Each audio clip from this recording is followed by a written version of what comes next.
अस्सलामुअलैकुम। बोल न्यूज़ में खुशामदीद। मैं हूँ गौहर इशरत और मैं हूँ महरुख शहरियार। बुलेटिन का आज बाकायदा आगाज करेंगे खूबसूरत मौसम के साथ। मुल्क में बारिश बरसाने वाला ताकतवर सिस्टम मौजूद है। पंजाब, खैबर पख्तूनख्वा और इस्लामाबाद में मजीद बारिशों की पेशगोई कर दी गई है।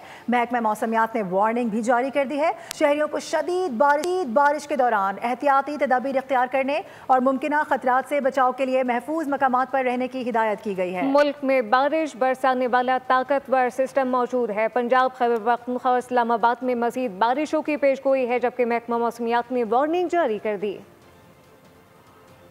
मॉनसून सीजन का धुआंधार स्पेल। इस्लामाबाद, रावलपिंडी, मरी में मजीद बारिश की पेशगोई। गुजर खान, जहलम, कोटली में भी बादल बरसने को तैयार। कश्मीर और गिलगित बल्तिस्तान में तेज हवाओं के साथ बारिश। कराची में सुबह सवेरे मुख्तलिफ इलाकों में बूंदाबांदी। सुरमई बादलों का राज बरकरार है। इस्लामाबाद के इलाके आप-पारा, ब्लू एरिया, F8 और G6 में मूसलाधार बारिश। लाहौर के मुख्तलिफ इलाकों में भी गरज चमक के साथ तेज बारिश। जेल रोड, गुलबर्ग, कलमा चौक, हुसैन चौक के अतराफ पानी जमा हो गया। हाफिजाबाद और गिल्दोनवा में भी बरसात हुई। मेंगोरा और गिल्दोनवा में भी गरज चमक के साथ तेज बारिश। शेखुपुरा में बारिश के बायस घर की छत गिर गई। मलबे तले दबकर 2 बच्चे जहाँ बहक और 2 अफराद जख्मी हो गए। रावलपिंडी में मूसलाधार बारिश से पेशावर मोटरवे पर मुसाफिर वैन हादसे का शिकार हो गई। 17 मुसाफिर जख्मी हुए। NDMA ने खबरदार किया है कि गिलगित बल्तिस्तान में दरियाए हुंजा और शिगर के बहाव में इजाफा, जबकि दरियाए हसपार, खुंजराब और सालतोरो में तुगयानी का खदशा है। सयाहों को हिदायत की गई है कि नदी नालों के करीब जाने से गुरेज करें।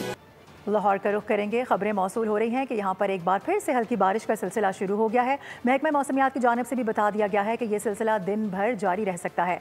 बात करेंगे, अफजाल अब्बासी हमें ज्वाइन कर रहे हैं। अफजाल, कौन से स्पॉट पर मौजूद हैं? मौसम के हवाले से बताएगा, कैसा है मौसम?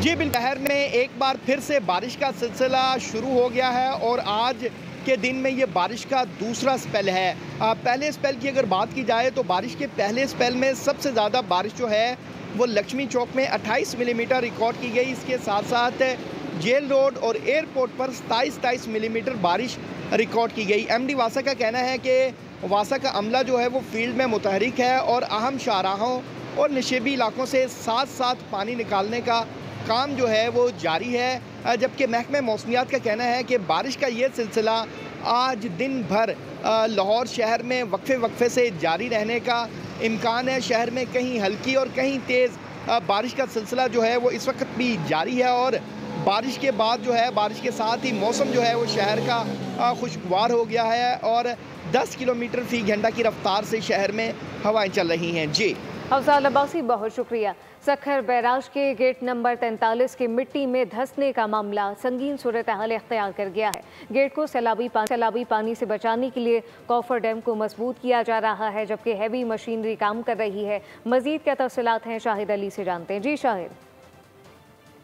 सखर गेट नंबर 43 के ज़मीन में धंस जाने का मामला सीरियस सूरत हाल अख्तियार कर गया है। इस वक्त बैराज इंतजामिया ने सखर बैराज को हर किस्म की आमद-ओ-रफ्त के लिए बंद कर दिया है। आप देख सकते हैं यहाँ से किसी को जाने की इजाज़त नहीं है। हैवी मशीनरी जो है कॉफर डैम बनाने के लिए काम कर रही है। बैराज के गेट नंबर 43 को पूरी तरह सैलाबी रेले से बचाने के लिए उसके इर्द गिर्द कॉफर डैम बनाया जा रहा है, जिसके लिए हैवी मशीनरी भी मंगाई गई है।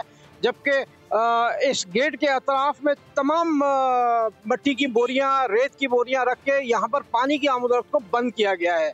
इस वक्त सखर बैराज पर 1,25,000 क्यूसिक से ज़्यादा पानी मौजूद है और अगले हफ्ते सखर बैराज पर निचले दर्जे का सैलाबी रेला आ सकता है। इसी सैलाबी रेले से इस बैराज के स्ट्रक्चर को बचाने के लिए, इस गेट को महफूज बनाने के लिए कॉफर डैम बनाने का काम जारी है। लेकिन ये बात साबित हो चुकी है कि इस पर रिहेबिलिटेशन का जो काम चल रहा है, उस टीम ने पूरी तरह गफलत का मुजाहरा किया है, जिसके बायस 43 नंबर गेट इस वक्त ज़मीन में और रेत में धंसा हुआ है। और अब जब सैलाबी रेला गुजर जाएगा तो सितंबर या अक्टूबर के अवाइल में जो है वो इस गेट को उठाया जा सकेगा। इस वक्त तक सूरत हाल संगीन रहेगी। ठीक है शाहिद, अपडेट करने के लिए आपका बेहद शुक्रिया। रुख करेंगे आज़ाद कश्मीर का। दारुल हुकूमत मुजफ्फराबाद समेत कश्मीर भर के मैदानी और पहाड़ी इलाकों में बारिश का सिलसिला जारी है। मानसून बारिश और फ्लैश फ्लड का खतरा बढ़ता जा रहा है। बताया जा रहा है कि फ्लैश फ्लड आ सकता है। इसी हवाले से बात करेंगे। हमारे साथ मौजूद है हमारे नुमाइंदे मुमताज़ अहमद बट।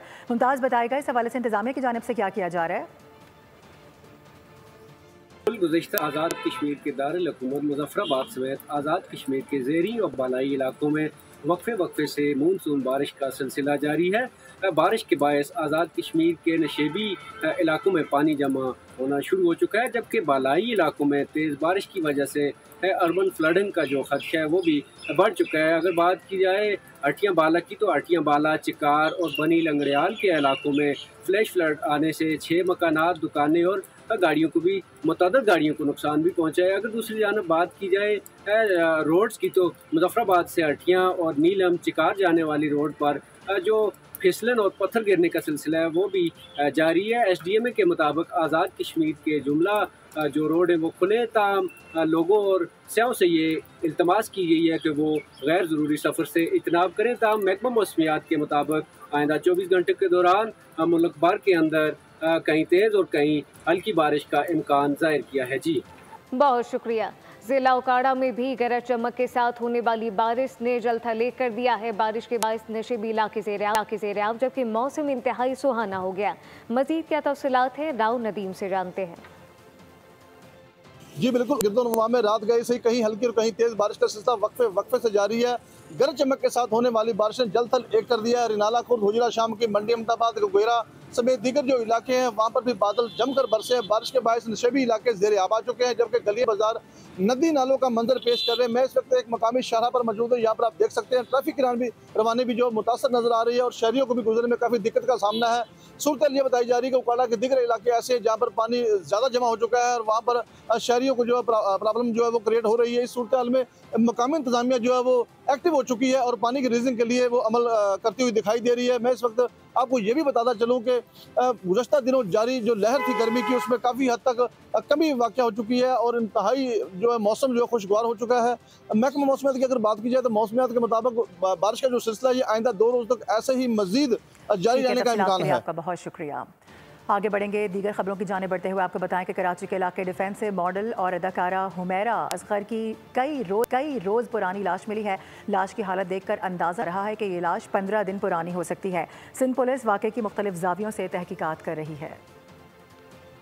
कराची में अदाकारा की पुरअसरार मौत, तरह जिंदगी गुजारने वाली मॉडल फ्लैट में मुर्दा पाई गई। अहले खाना ने लाश लेने से इनकार कर दिया। इत्तेहाद कमर्शियल में वाक़ एक फ्लैट से 32 साला मॉडल और अदाकारा हुमैरा असगर की लाश उस वक्त मिली जब गिजरी पुलिस अदालती हुक्म पर फ्लैट खाली करवाने पहुंची। DIG साउथ के मुताबिक फ्लैट अंदर से बंद था और दरवाजा तोड़ने पर लाश मिली। अदाकारा कई माह से किराया नहीं दे रही थी और वो अकेली रह रही थी। पोस्टमार्टम मुकम्मल करके केमिकल सैंपल्स लेबॉर्ट्री भिजवा दिए गए। पुलिस का कहना है कि इब्तिदाई शवाहिद कत्ल की निशानदही नहीं करते, ताहम नशावर अशिया के इस्तेमाल समेत तमाम पहलुओं से तफ्तीश जारी है। अदाकारा के अहले खाना ने लाश वसूल करने से इनकार कर दिया। मौक़िफ़ दिया कि उनका अदाकारा से कोई ताल्लुक नहीं। मखदूश इमारत के खस्ता हाल पिलर पहले हिले, फिर कुछ टुकड़े गिरे और देखते ही देखते पूरी इमारत मुनहदम हो गई। सामने हलियारी की CCTV फुटेज बोल न्यूज़ ने हासिल कर ली है। फुटेज में देखा जा सकता है इमारत के पिलर इंतहाई खस्ता हाल थे। इमारत गिरने से पहले पिलर्स को हिलते हुए वाज़े देखा जा सकता है। पिलर्स को वाज़े तौर पर गिरते हुए देखा जा सकता है। मखदूश इमारत के खस्ता हाल पिलर पहले हिले, फिर कुछ टुकड़े गिरे और देखते ही देखते पूरी इमारत मलबा बन गई। इस वक्त अपने नाजरीन को हम दिखा रहे हैं मखदूश इमारत के खस्ता हाल पिलर पहले हिले हैं, उसके बाद बताया जा रहा है कि पूरी इमारत मुनहदम हो गई है। याद दिलाएं अपने नाजरीन को, जब बोल न्यूज़ ने यानी शाहिदीन से गुफ्तगू करने की कोशिश की, उनकी जानिब से बताया गया कि मुख्तलिफ किस्म के 3 जॉल्ट्स भी इस इमारत को लगे थे। शायद ये उसी वक्त की फुटेज हो सकती है, क्योंकि जॉल्ट्स लगने की वजह से जो बुनियाद है वो हिल जाती है, काफ़ी कमज़ोर हो जाती है, जिस पर इस तरह के मनाजिर रिपोर्ट होते हैं कि जो पिलर्स हैं वो हिलना शुरू होते हैं। वही मनाजिर इस वक्त देखे जा सकते हैं। मखदूश इमारत अचानक नहीं गिरी है, पहले वार्न किया जा रहा था बार बार इमारत की जानिब से कि ऐसा कुछ हो सकता है। इंदिया दिया जा रहा था, जब भी बताया गया कि 20 ख़ानदान ऐसे थे जिन्होंने पहले ही यहाँ से माइग्रेट कर लिया था और वो महफूज मकामात पर मुंतकिल हो गए थे, जबकि बकिया ख़ानदानों ने जाने से इनकार कर दिया था, ये कहते हुए कि उनके पास कोई जगह नहीं है। ये मनाज़िर देखे जा सकते हैं। मखदूश इमारत के खस्ता हाल पिलर पहले गिरे हैं, उसके बाद फिर पूरी इमारत ज़मीन बोस हो गई। आगे बढ़ेंगे, आपको बता दें कि लियारी सानहे के बाद सिंध सरकार मुतहरिक हो गई है। हादसात के पेश नज़र शहर के इंतहाई खस्ता 51 इमारतों को खाली कराने के अहकामात पर अमल दरामद शुरू कर दिया गया है। 11 इमारतों को खाली करा लिया गया है। में 400 से ज्यादा अफराद सकूनत इख्तियार किए हुए थे। सिंध में 17 साल से पीपल्स पार्टी की हुकूमत काबिज है। तमाम इदारे सिंध हुकूमत के मातहत काम करते हैं। SBCA इंस्पेक्टर रिश्वत लेकर लोगों की जानों से खेलते हैं। DG SBCA को हटाने का मतलब है कि मामले पर मिट्टी पाओ। अमीर जमात इस्लामी कराची मुनम जफर की दुनिया बोल है में गुफ्तगू। ये सारे इस सिस्टम के मातहत काम कर रहे हैं, जिनका बुनियादी मकसद ये है कि लोगों का मेरिट पे कोई काम ना करो, कोई जायज़ काम ना करो, लूट मार करो। और ये इदारे इस वक्त करप्शन का गढ़ बन गए हैं। तो भाई हुकूमत की जिम्मेदारी है, जो 17 साल से बराजमान है, कि वो कराची के लोगों को किसी जगह भी रिलीफ देने में नाकाम हो गई है। इनके इंस्पेक्टर जो हैं वो रिश्वतें लेकर करप्शन करके लोगों की जान से खेलते हैं। अब आप कार्रवाई कर रहे हैं, कार्रवाई आप ज़रूर कीजिए, लेकिन ये भी बताइए ना कि इनको अल्टरनेट कौन देगा। अल्टरनेट देना हुकूमत की बुनियादी जिम्मेदारी है। आप इनको मुतबादिल दीजिए। और टिसोरी जब कलम उठाते हैं तो सब घबरा जाते हैं। कभी वज़ीर आज़म, कभी वज़ीर आला को शिकायत लगाते हैं तो इदारे घबरा जाते हैं, लेकिन ऐलान के बाद हर बार ख़त लिखकर इसे पोस्ट करना भूल जाते हैं। इस कहानी में मुतासिरीन के साथ हाथ कर जाते हैं और जिम्मेदारान से वफ़ा निभा जाते हैं। गवर्नर सिंध की बात बात पर खतूत निगारी का अहवाल आपको भी दिखाते हैं।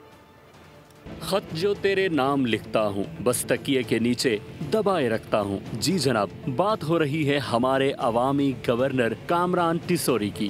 आज़म पाकिस्तान को भी खत आज अरसाल कर दिया है, खत आज अरसाल कर दिया है, खत आज अरसाल कर दिया है। एक दर्द मिला और कागज काले कर डाले। कामरान हंगामा मचाकर सबको झिंझोर डाले। ये लावारिस शहर नहीं है। अगर अब ये नहीं रुका तो इन डंपरों को रोकने के लिए आपको ये गवर्नर डंपरों के आगे नजर आए, डंपरों के आगे नजर आए, डंपरों के आगे नजर आए, और इस पर वो एक्शन होगा कि ये याद करेंगे। माशी हब से जुड़ा कोई भी वाकया हो, गवर्नर सिंध एक्शन फौरी लेते हैं। खत लिख देते हैं, फिर शायद तकिए के नीचे छुपा देते हैं। मैं DIG ट्रैफिक से भी बात कर रहा हूँ और मैं सिंध हुकूमत को भी खत लिखूंगा और ये कहूँगा एक्शन होता हुआ नजर आना चाहिए। ट्रैफिक हादसात पर अदालत के नाम अर्जी लिखी, लेकिन लफाफे में नहीं डाली। बिजली कीमतों पर गवर्नर का वजीर आला के नाम तार, वो भी रहा बेकार। कराची में जब गैस न आई, गवर्नर को फिर सुई गैस वालों की याद आई। खत लिख डाला, लेकिन लेटर बॉक्स में डाला। रबीउल अव्वल आया, गवर्नर को वजीर आजम का ख्याल आया। 11-12 रबीउल अव्वल तातीलात का सूझा आइडिया, लेकिन खत शायद अब की बार कागजों में छुपा दिया। अब की बार कराची में इमारत मलबे का ढेर बनी। गवर्नर को फिर से खत लिखने की सूझी। पीपल्स पार्टी के रहनुमाओं ने सदर मुमलिकत आसिफ अली जरदारी के इस्तीफे से मुताल्लिक गर्दिश करने वाली खबरों को सख्ती से मुस्तरद करते हुए इन्हें बेबुनियाद और मन घड़त करार दे दिया। पीपल्स पार्टी रहनुमाओं ने अवाम से अपील की कि वो ऐसी झूठी खबरों पर कान ना धरें जो मुल्क में सियासी अदम इस्तेहकाम पैदा करने का जरिया बन सकती हैं। सदर जरदारी के इस्तीफे की अफवाहें, खबर इतने जोर से फैली कि जियालों को तरदीद के लिए मैदान में आना पड़ गया। खबरों को बेबुनियाद और मन घड़त करार दे दिया। मरकजी सेक्रेटरी इतलात नदीम अफजल चंद ने कहा कि सदर जरदारी के इस्तीफे की खबरों में कोई सदाकत नहीं। ऐसी अफवाहें जमहूरी इदारों को गैर मुस्तहकम करने की कोशिश हैं। सदर जरदारी हमेशा जमहूरियत के अलंबरदार रहे हैं। अवाम गलत खबरों से होशियार रहें। बेनज़ीर इनकम सपोर्ट प्रोग्राम की चेयरपर्सन सेनेटर रुबीना खालिद ने भी सदर से मुताल्लिक जाली खबरों की शदीद मजम्मत की। कहा यह मुहिम न सिर्फ बदनीयती पर मबनी है बल्कि जमहूरी इक़्तिदार के खिलाफ एक घिनौनी साजिश है। सदर जरदारी ने हर मुश्किल वक्त में कौमी इत्तेहाद और जमहूरी इस्तेहकाम के लिए आवाज़ बुलंद की। रुकन कौमी असम्बली नफीसा शाह ने भी इन अफवाहों की सख्ती से तरदीद की। कहा ये झूठी खबरें एक सोचे समझे मंसूबे के तहत फैलाई जा रही हैं ताकि मुल्क को सियासी तौर पर गैर मुस्तहकम किया जा सके। अवाम गलत मालूमात से मुहतात रहें। जमहूरियत, एहतजाज और क़यादत, मुल्क की सियासी फ़िज़ा एक बार फिर तनाव का शिकार है। 10 मुहर्रम हराम गुजर चुका है। अब पार्टी लाहे अमल देगी, मगर बानी तो पहले ही अपना प्लान बता चुके हैं। लेकिन सब कुछ नहीं बताया जा सकता, वक्त आने पर सब सामने लाया जाएगा। बानी PTI की बहन अरीमा खान की धमकी, कहा कि 26 मेंबरान को सिर्फ मरियम नवाज को खुश करने के लिए मुअत्तल किया गया। अज़मा बुखारी का भी पलट कर वार, बोली के बानी PTI के वकील अलग मिलते हैं, अहलिया का ख़ानदान अलग, हुक्म भी वही देते हैं। बोली कि अगर सब कुछ वहीं से चल रहा है तो क्या जेल में जलसा करवा दिया जाए।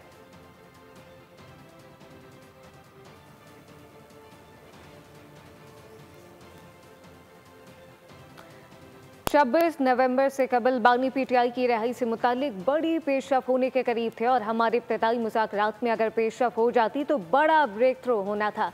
चेयरमैन पीटीआई बैरिस्टर गौहर की गुफ्तगू कहा कि अफसोस है कि मामलात आगे ना चल सके, ताहम हमेशा बातचीत का दरवाज़ा खुला रखना चाहिए।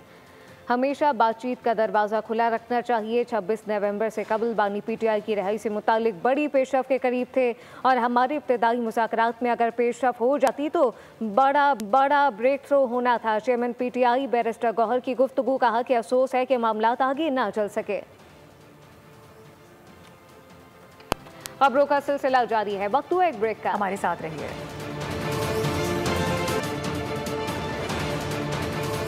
वफाकी काबीना ने 5 लाख टन चीनी दरामद करने की मंजूरी दे दी। वजारत ग़िज़ाई तहफ़्फ़ुज़ का कहना है चीनी इम्पोर्ट करने का मकसद कीमतों में तवाज़ुन बरकरार रखना है। हुकूमत का कहना है माजी में अक्सर चीनी की मसनूई क़िल्लत पैदा करके कौमी ख़जाने पर बोझ डालकर सब्सिडी पर इन्हिसार किया जाता था। मौजूदा हुकूमत ने चीनी बरामद करने का फैसला उस वक्त किया था जब चीनी वाफिर मिकदार में दस्तयाब थी। दूसरी जानिब चीनी की कीमतें आसमान को छूने लगी। बढ़ती कीमतों पर शहरियों ने शिकायत के अंबार लगा दिए। आवाम पहले ही महंगाई में पिसी हुई है और ये जो चीनी आए रोज महंगी हो जाती है, हुकूमत को चाहिए कि इसको आड़े हाथों ले। गवर्नमेंट से उम्मीद यही है जो कर रही है बस अल्लाह हाफिज। आज कुछ रेट है, कल कुछ रेट है, सैलरी वालों की सैलरी वही है।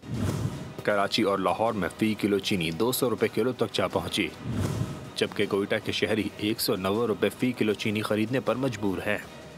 और पाकिस्तान स्टॉक मार्केट में कारोबार का आज तीसरा रोज़ है। ट्रेडिंग के दौरान 100 इंडेक्स 1,33,566 पॉइंट्स की सतह पर ट्रेड हुआ है। करंट इंडेक्स में 370 पॉइंट्स की कमी देखी गई है। अब से कुछ देर पहले की बात की जाए तो 100 इंडेक्स 1,33,032 पॉइंट्स पर ट्रेड हुआ है।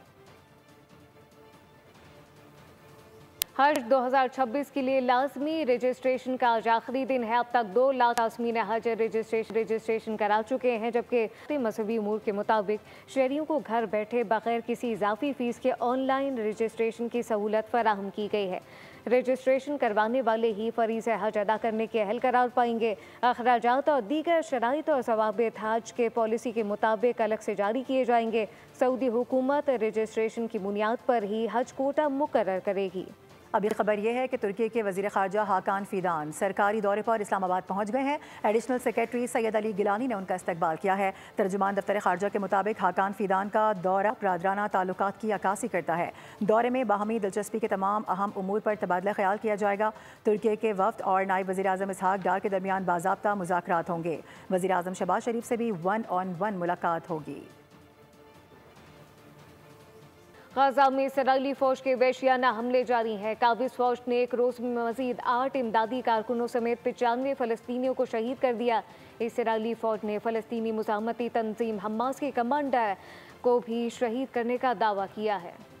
इसराइली फौज और फजाइया की गजा में जारियत बरकरार। एक रोज में इमदादी कारकुनों समेत दर्जनों फलस्तीनियों को शहीद कर दिया। तंजीम हमास के कमांडर ताहा अबू अयादी को भी शहीद करने का दावा किया है। बरतानिया ने गजा में जंग बंदी न करने पर इसराइल के खिलाफ मजीद इकदाम की धमकी दे दी। बरतानवी वजीर खारजा डेविड लेमी ने वाज़ेह किया कि अगर जंग बंदी न हुई तो वो इसराइल के खिलाफ मजीद इकदाम करेंगे। हमास ने शुजाइया के मशरिकी इलाके में इसराइली फौज का बिल्डोजर बम से उड़ाने का दावा किया। ताहम हमास के अस्करी विंग अल-कस्साम ब्रिगेड ने इस हमले में किसी जानी नुकसान की तफसीलात जारी नहीं की। उधर अमेरिकी सदर डोनाल्ड ट्रंप ने कहा है कि मैं रूस पर पाबंदियां आयद करने पर गौर कर रहा हूं जो बहुत सख्त हो सकती हैं। व्हाइट हाउस में मीडिया से गुफ्तगू में उनकी जानिब से कहा गया कि मैं गजा मसले को जल्द अज जल्द हल करना चाहता हूं। अमेरिकी सदर का यह भी कहना था कि रूसी सदर पुतिन से खुश नहीं हूं। मैं रूस पर जल्द पाबंदियां आयद करने पर गौर कर रहा हूं जो बहुत सख्त हो सकती हैं। हमने यूक्रेनियों को अब तक के बेहतरीन हथियार फराहम किए। सदर ट्रंप ने मजीद कहा कि तमाम ममालिक को यकम अगस्त तक महसूलात की तामील करनी चाहिए। यकम अगस्त से टैरिफ के जरिए आमदनी अमेरिका को मौसूल होना शुरू हो जाएगी। यूरोपीय यूनियन की मसनूआत पर अमेरिकी टैरिफ से मुतालिक खत जल्द यूरोपीय यूनियन को भेजूंगा। टैरिफ से मुतालिक तारीख तब्दील हरगिज नहीं की जाएगी।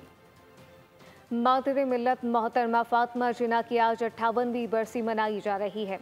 मोहतरमा ने तहरीक पाकिस्तान में अहम किरदार अदा किया, ख़वातीन को बेदार किया, क़याम पाकिस्तान के लिए अपने भाई मोहम्मद अली जिन्ना का भरपूर साथ दिया था। खातून पाकिस्तान ने समाजी और तालीमी कामों में बढ़ चढ़ का हिस्सा लिया।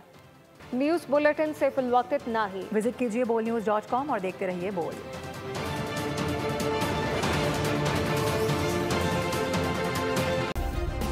सब्सक्राइब करें और बेल दबाएं ताकि कोई खबर रह न जाए।